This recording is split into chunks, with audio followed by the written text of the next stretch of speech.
Common struggles, walang time, hindi confident, at walang experience. Okay, paki-taas ng kamay, paki-approve, paki-send ng stickers so that I know if kasali ka ba sa mga nakaka-experience net.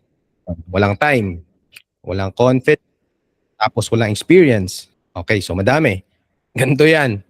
Before ako nag-start, ganyan din ako dati.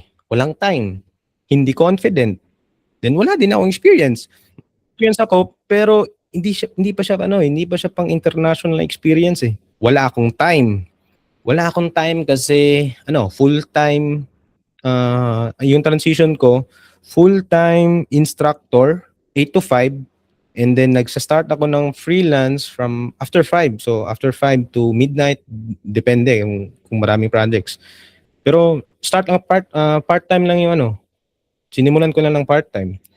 And then sa hindi confident, engineers, lahat naman siguro tayo na hindi confident magsimula. Kasi alam nyo, confidence is not a starting point. Confidence comes after doing. Kunwari, gusto mo matutong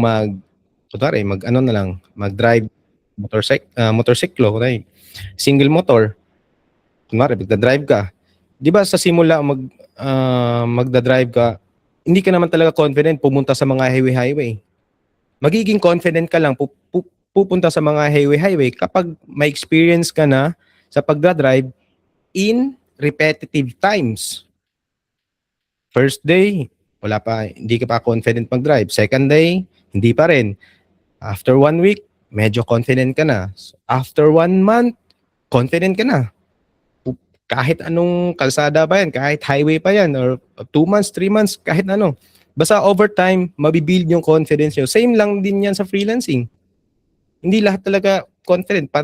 Pataasan lang na believe sa sarili dito. Pero at least, nakatarget yung market at tapos yung field na papasukin mo. So, totoo yung sinasabi ko sa personal experience ko yan about sa confidence.